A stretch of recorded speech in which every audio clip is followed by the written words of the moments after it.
नई चीज दे दी। महाभारत के लड़ाई सब गावत है, कर्ण ऐसा रहन, अर्जुन जी ऐसा रहन, भीम जी ऐसा रहन, पांडव के भैया द्रौपदी जी के साथे बा। हम कुछ अलग रखब आप सबके बीच में। कहानी उठावत कहाँ से ये छोड़ब कहाँ से, आप लोग विचार करेंगे। आओ गुरु जी।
महाभारत में एक नाम ऐसा मिला, कर्णवीर के साथ आर्यदानी भी था।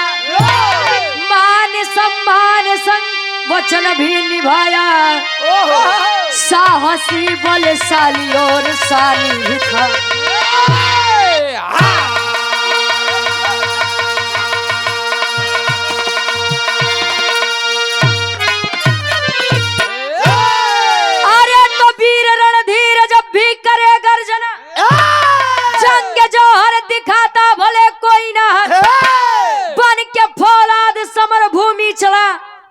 युद्ध छोड़ करके गीदड़ हो जाते हैं बाहर। तो गलत टाइम पे हंसा ना करा।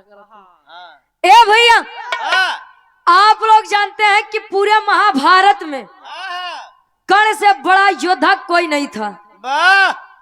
और एक बात यह भी है कि गंगा पुत्र होने के बावजूद भी दादा भीष्म को उनके कर्मों का फल भोग के जाना पड़ा। और लोग यहाँ सोचते हैं गंगा नहाए के बाद हमारे कुल पाप कटी जाए। 144 साल बाद महाकुंभ लगा रहा या माघ मेला लागे वाला बा जी, ये प्रयागराज। ए भैया, वीर कर्ण एक दिन शिकार करने के लिए जंगल में गए। एक घटना घटत बा कवन पूरे विराग के निष्कर्ष कवि जी गजल के भाव में देते हैं। कोनो प्रेमी अपने प्रेमिका बदे कहे, का कहे? अच्छा, प्रेम इश्क एस भी रहा, तू सुनबो न करबे, तू सही सही अच्छा एक बात भाई, मान ले तू रात में लियो होते तबे तक उतर जाते, बीचे बीचे तू जाए कि मारता का तो समझ में आए। ए भैया, थुथुर की खेत आ गए हैं। अच्छा, पहले के लोग महुआ खात रहे हैं, अब वाले महुआ पियत हैं। तब विकेट जल्दी गिरता।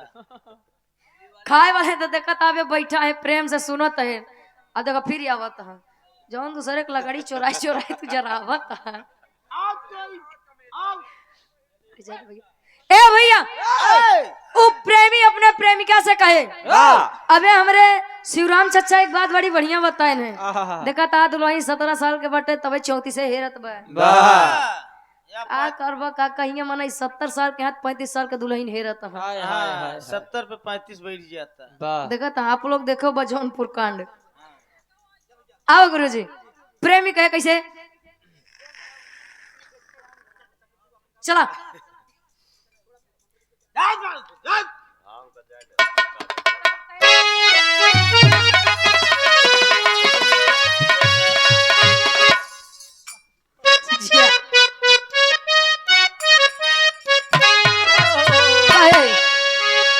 अरे जब प्यार किया तो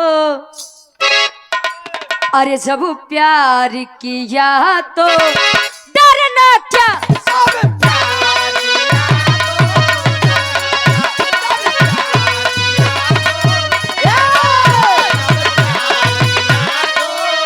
कहे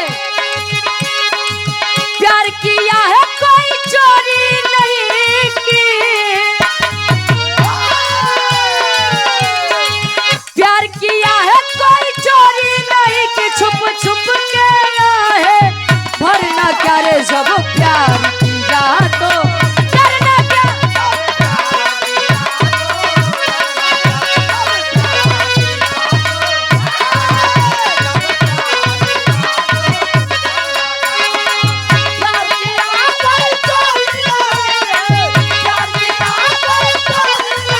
छुप छुप के है भरना क्या रे जब प्यार किया तो डरना क्या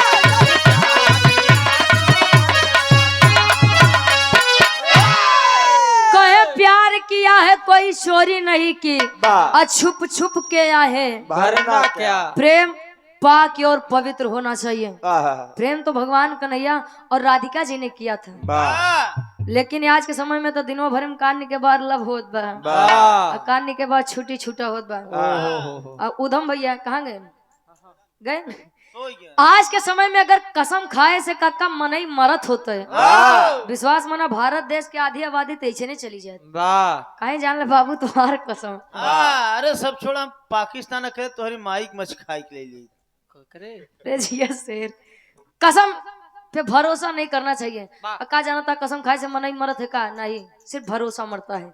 लेकिन कभी का भाव है उन वीरों के बारे में एक लाइन कैसे अरे वाह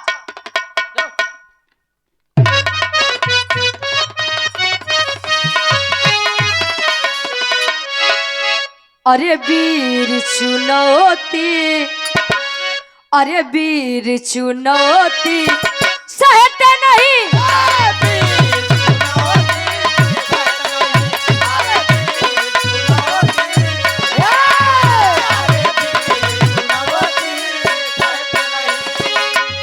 अरे दुश्मन का सारे अरे कलम किए बिन अरे दुश्मन का सर अरे कलम किए बिन चैन से वो तो रहते नहीं अरे वीर चुनौती सहते नहीं।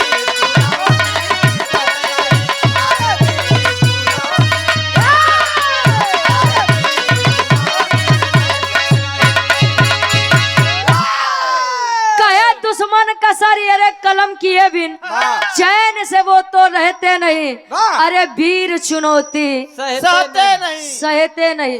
विराह के हमरा कहानी की शुरुआत यहीं से बा कैसे गुरुजी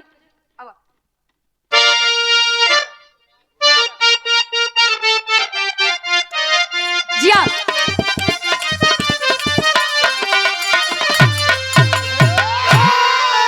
अरे तो चित्रवत राजा की बताती हूँ दस्तान सही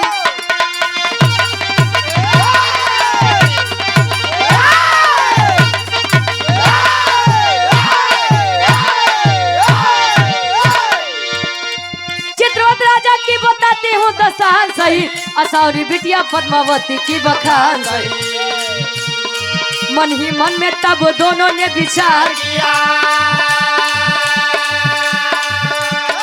शिकार खेले बिना जंगल में सिधार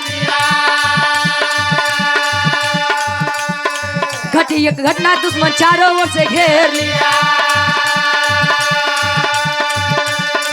आया है वीर कर्ण तन भी न देर किया। जान बचाया कर्ण लड़कर के लड़ाई है, जान बचाया कर्ण लड़कर के लड़ाई है। पीछे से वार सिर पे तब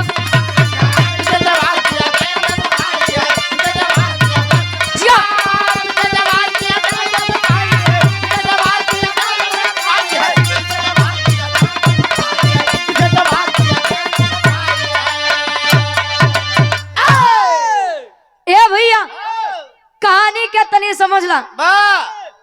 वीर कर्ण जंगल में शिकार खेलने के लिए गए। दूसरी तरफ राजा चित्रवत की एक बिटिया जेकर नाम असावरी बताया गया। असावरी के साथ एक दासी रहती थी, उस दासी का नाम पद्मावती बताया गया। असावरी और पद्मावती में इतनी बढ़िया मित्रता थी कि पता ही नहीं चलता था कि कौन दासी है और कौन रानी है। ए भैया, दोनों महल में बैठे ऊब रहे हैं। असावरी पद्मावती से कहे कि हमार मन तो आवा चली तनी शिकार खेले बदे। शिकार नहीं शिकार। कहे आए चले शिकार करने के लिए। शिकार करने के लिए आए। अच्छा, राजा चित्रवत तो थे ही, और जाना था कि राजा हरेन के बड़ा दुश्मन होती। राजा के दुश्मन आए 150 की सेना में असावरी और पद्मावती को घेर लिए। वीर कर्ण जब देखा आया, युद्ध करके उन दोनों की जान बचाता है, लेकिन एक सिपाही पीछे से वार करता है। पीछे से वार किया। जब सर पर चोट आई, कर्णवीर वहीं पे बेहोश हो गए, मूर्छित हो गए। असावरी और पद्मावती दोनों लोग सेवा करते हैं कि इतना बढ़िया राजकुमार। अब पद्मावती तो जान ला एकदम मोहित हो गया। कहे इतना बढ़िया राजकुमार, इन्होंने हमारी जान बचाई, इनको ऐसे छोड़ के जाना ठीक नहीं। ऐसे मत छोड़, इनको धराशायी हो गया है। कहे नहीं जाना चाहिए। अच्छा, इतनी बतिया भा वीर कर्ण को जब होश से आया तो वीर कर्ण कहे आप दोनों है कौन? बता रही कि मैं राजा चित्रवत की बेटी असावरी हूँ और मेरे साथ मेरी सहेली है जिसका नाम पद्मावती है। कहे ऐसे अकेले मत जाया करिए, अकेली ने बाजार जाया करो। नजर कहे दोनों लोग अब सयानी हो गए हैं और अपनी मान मर्यादा बना के रखिए। राजा चित्रवत के पास वीर कर्ण दोनों लड़की के पहुंचत हैं लड़के। तब राजा चित्रवत एक सवाल करत हैं। एक लाइन गीत लगत बा, ये गीत मार्केट में बड़ी तहलका मचाए रही। कैसे गुरुजी?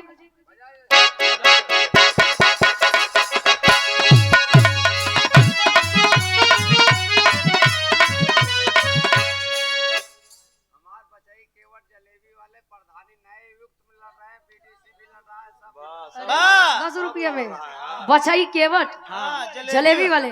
जैसे ट्रेन बनवत है वैसे आइए हुआ। अरे तो जलेबी जैसे सीखा हुआ बस सब लड़ रहा है। इनकर वाला लगाए तो भैया एक भी आइक मांगे लेंगे, कुछ पता नहीं है। ए भैया, वो दुल्ही अपने दुल्हा के हाल बतावे। का बतावे?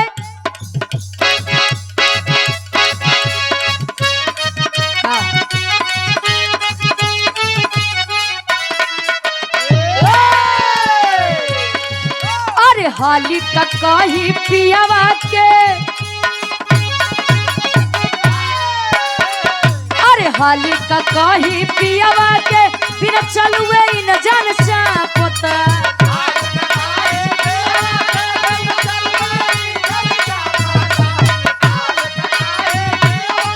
बिना चलुए चल चापता।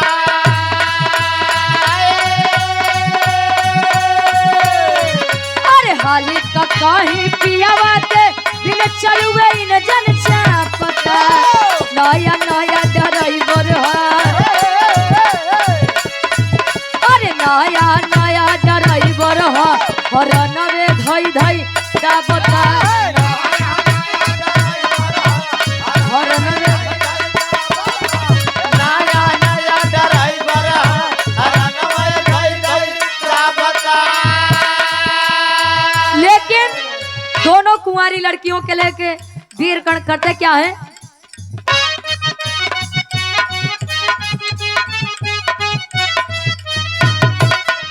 अरे दोनों कुंवारी को साथ में लेके कर्णवीर तब आए हैं।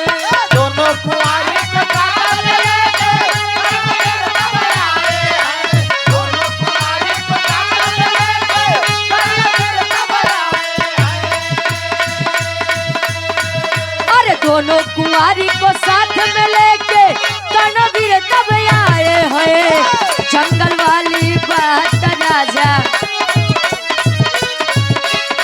जंगल वाली हाल सब बेहाल होई के बताए हैं। जंगल वाली हाल सब बेहाल होई के बताए हैं। वाह राजा चित्रवत के सामने असावरी और पद्मावती को लेके जब कर्णवीर पेश हुए, राजा चित्रवत पूछत हैं कि बेटी ये कौन है? कहन पिताजी अगर ये आज ये ना होते तो शायद मेरी आबरू आज सुरक्षित न होती। कहे कौन है आप? कहे मैं कर्ण हूँ। कहना अच्छा कर्ण जी को हर जगह से यही कह के अपमानित कर दिया जाता था कि आप एक सूद पुरुष हैं।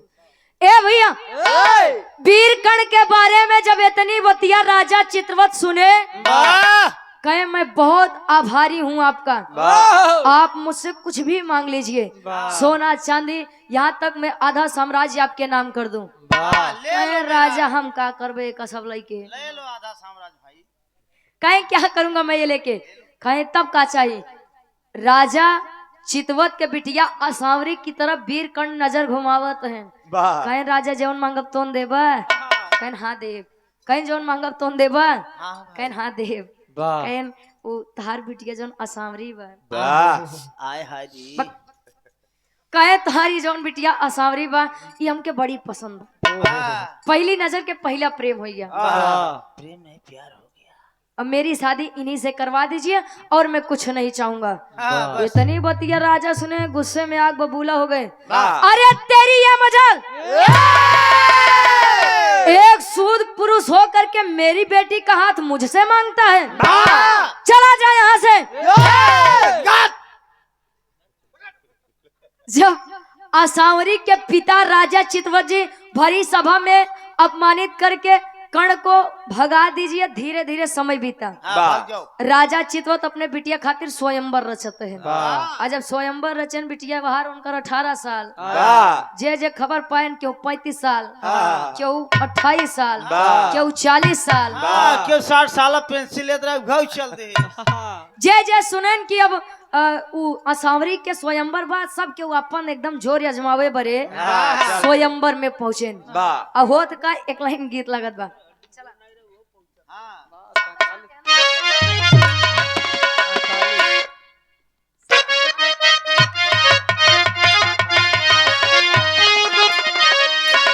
भौजाई कहे अरे सरंगिया वाले के अरे डेरवा, सरंगिया वाले के डेरवा बताई दे रे छोटकी ननदी। सरंगिया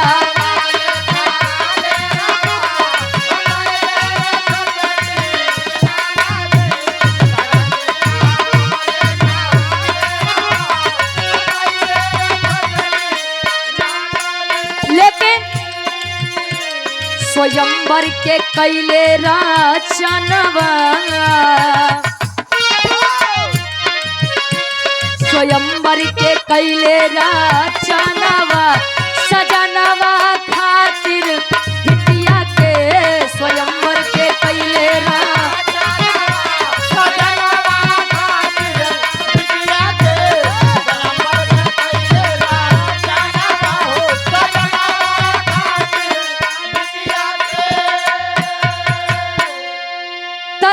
के वीर आए। उन्हीं में से कर्ण भी जब इतनी बात सुने तो कर्ण जी कहे हम चलत ही देखत ही असावरी कौने वीर के हाथे में जाते। जब सभा में वीर कर्ण भी बैठे, राजा चितवत देखे तो जान ला जरिन तो जाते हैं, इसको बेइज्जत करके भेजा था, लेकिन ये साला मानेगा नहीं। आ गया कम वक्त फिर।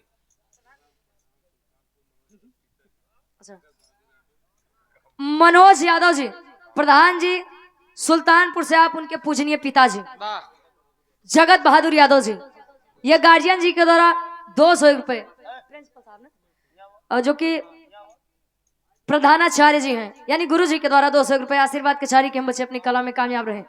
ए भैया सब केहू अपन अपन जोर अजमावत है ना, जब कर्ण के बारी आए बारी मतलब उनकर पारी आए। फिर आइए ला भैया जगत बहादुर प्रधान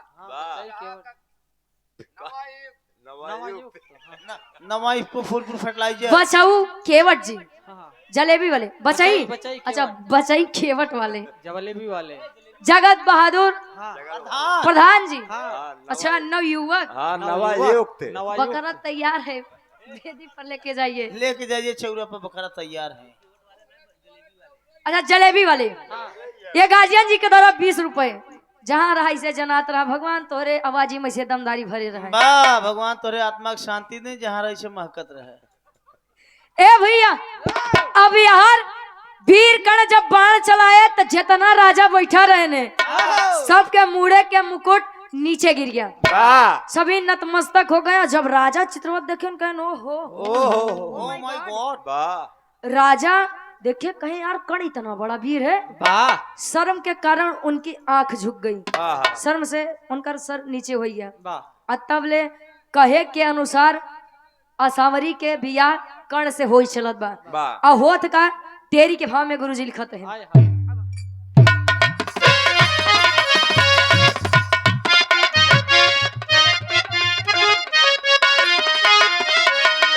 अरे चुनौती देख के बोले बीरवा, अरे चुनौती देख के बोले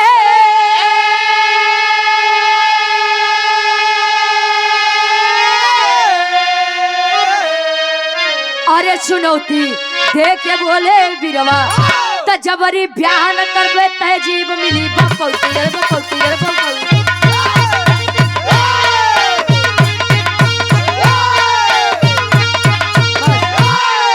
बस कर कहे जबरन ब्याह न करबे तहजीब मिली बपौती, चुनौती देख के बोले बीरवा। असावरी जैसे माला ले करके शर्म के कारण अखिया नीचे करे बा, जैसे कर्ण के तरफ बढ़त बा तब ले कर्ण रोक देते हैं। ए लड़की ए लड़की ठहरो, डोंट टच माय बॉडी। कहीं ठहरो। असावरी हुए फूल माला ले बेचारी खड़ी हो गई, कहीं का बात बा? कहीं मैं तुझसे कुछ पूछना चाहता हूँ। कहीं क्या पूछिए? पूछ रहे हैं चौक के भाव में कवि जी।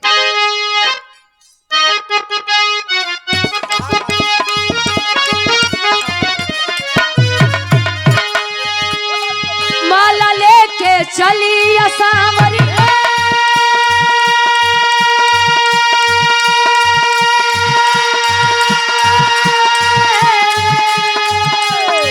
कर्ण बोले तब बानी है,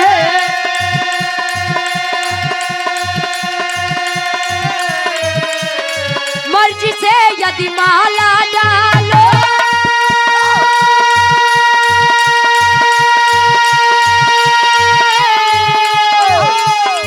अरे खुद को समझो सानी है,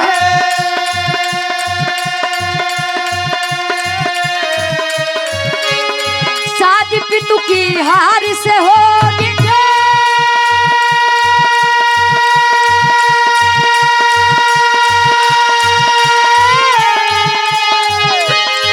तब तो बड़ी बदनामी है। अरे हमको तुमसे प्यार नहीं है, हमको तुमसे प्यार नहीं है, तुमको न हमको जानी, हमको तुमसे प्यार है, तुमने हमको न जानी है, हमको तुमसे प्यार है, हमने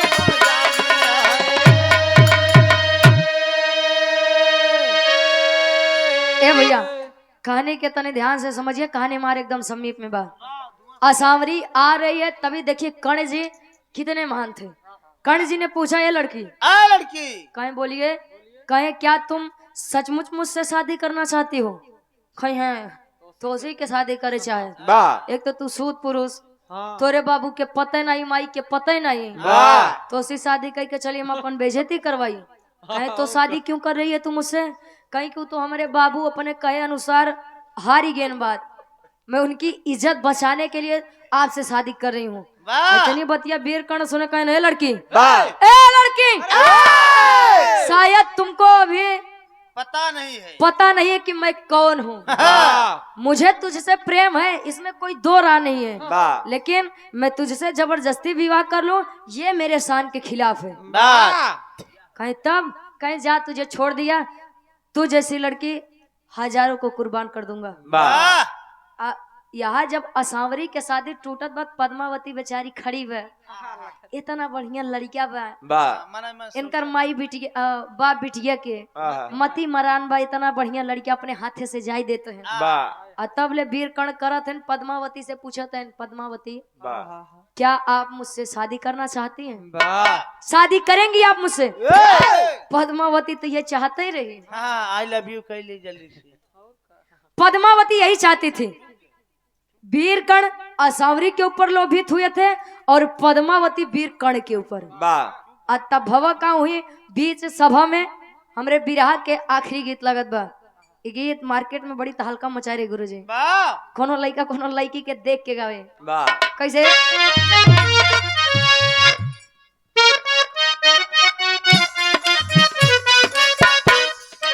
वाह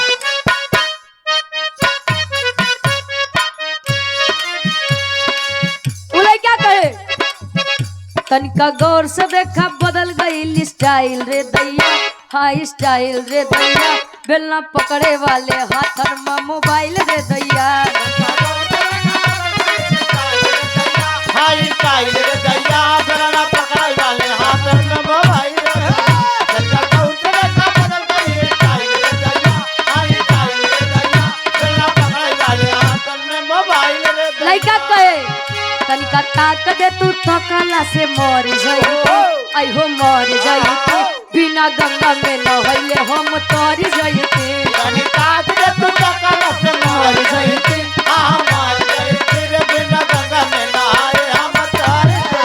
तनिका दे तू थकला से मर जाइते, आ मर जाइते बिना गंगा में नहाए हम तर जाइते। लेकिन पद्मावती से भैली, पद्मावती और वीर कर्ण की शादी हो रही है वाह उस बीच सभा में। कैसे? पद्मावती से भई कर्ण की शादी बाबूजी, हाँ हाँ शादी बाबूजी, दासी वाली जिंदगी छुट्टी मिली आजादी बाबूजी। पद्मावती करके भाई बच्चे दादी बाबूजी, आहा दादी बाबूजी, दासी वाली जिंदगी छुट्टी मिली आजादी बाबूजी। पद्मावती करे भाई बच्चे दादी बाबूजी, आहा दादी बाबूजी, दादी वाली जिंदगी छुट्टी मिली आजादी बाबूजी।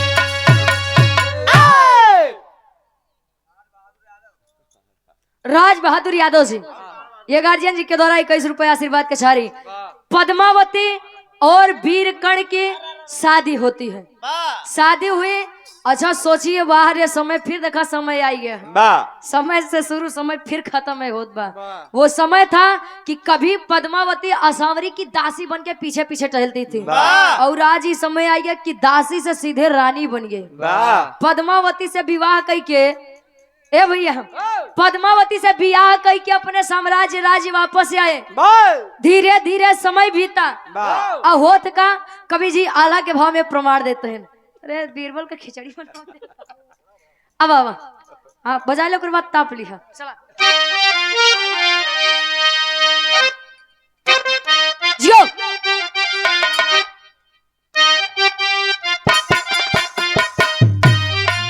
कहे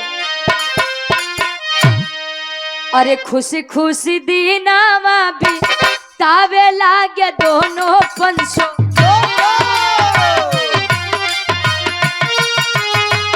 पद्मावती बनी गैली करण के नाम।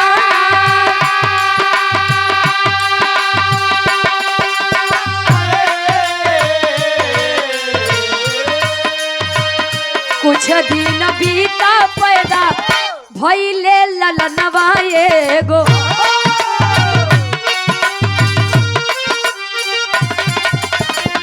वृष के तू नमवा पड़ल परिया।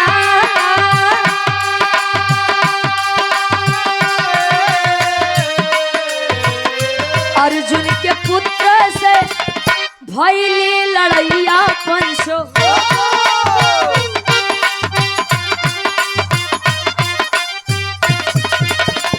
बबरू वाहन होले समर में ललका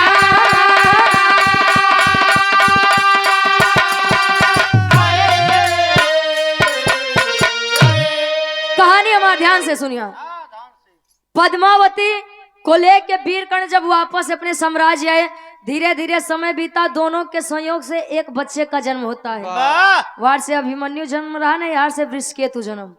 वृषकेतु जन्म लेता है, धीरे धीरे बड़ा हुआ। युधिष्ठिर के अश्वमेध यज्ञ में युद्ध छिड़ा। बब्रुवाहन किसका लड़का था? अर्जुन का। और वृषकेतु कर्ण का। यही बात दोनों आमने सामने भाई भाई पड़े। जाना था आप लोग कि पांडव के जन्म से पहले वीरकर्ण जी जन्म लिए थे और उनकी माता कुंती जी थी। तो इस हिसाब से पांडव उनके वीरकर्ण उनके भाई थे। और हुआ का आखिरी में कवि जी भाव देते हैं। फतनपुर से आप राजकुमार यादव भैया जी के द्वारा 101 रुपए। एक तरफ वृषकेतु, एक तरफ बब्रुवाहन, एक तरफ अर्जुन के लड़का, एक कैती कर्ण के लड़का। होठ का युद्ध में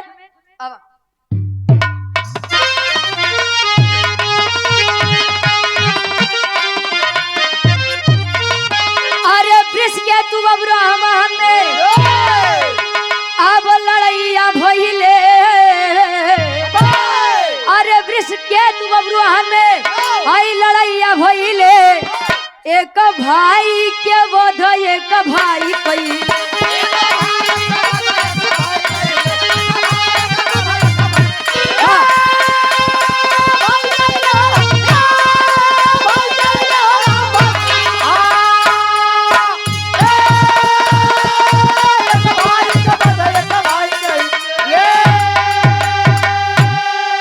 अरे मारा गईले बलिदान में वृषकेतु बलवान हो। उलूपी नाग माड़ी से वापस कैली जान।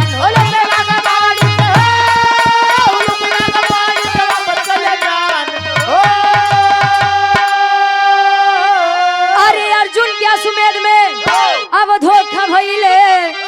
एक भाई के वध एक भाई कई। मारा गईले समर में वृषकेतु बलवान हो। बब्रुवाहन और वृषकेतु में लड़ाई हुई। आखिर में वृषकेतु का अंत हुआ और अर्जुन का मेहरारू उलूपी जो कि नागलोक की नाग कन्या थी। जब बाद में यह पता चला कि नहीं, कर्ण तो हमारे ही ज्येष्ठ भाई हैं और उनका बेटा यानी कि हमारा भतीजा, और मैं अपने बच्चे की जाने से नहीं जाने दूंगा। नाग कन्या नागलोक गई, नागमणि लेकर आई और वृषकेतु की जान बचाती है। और आप लोग जानते हैं कि वृषकेतु एक ऐसा लड़का था, ऐसा वीर था जो पूरे महाभारत में कर्ण का इकलौता बेटा बचा था। बाद में यह बात पता चली, अर्जुन जी ने वृषकेतु की देखभाल की, शिक्षा दीक्षा दी। यार हमारी तरफ से कर्ण जी के शादी और वृषकेतु के जन्म, वहां से अभिमन्यु जी के जन्म भरा। आखिरी में खानदान के परिचय बा। गुरु बिहारी, गुरु गणेश, गुरु रामलाल मुर्बा का।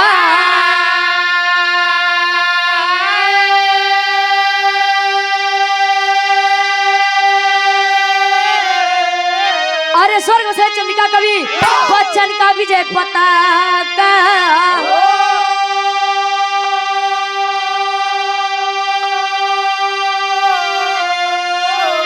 अरे चुनौती देख के बोले बिरवा, रुचि यादव गाँव में बिरहा के कसौती। चुनौती देख के बोले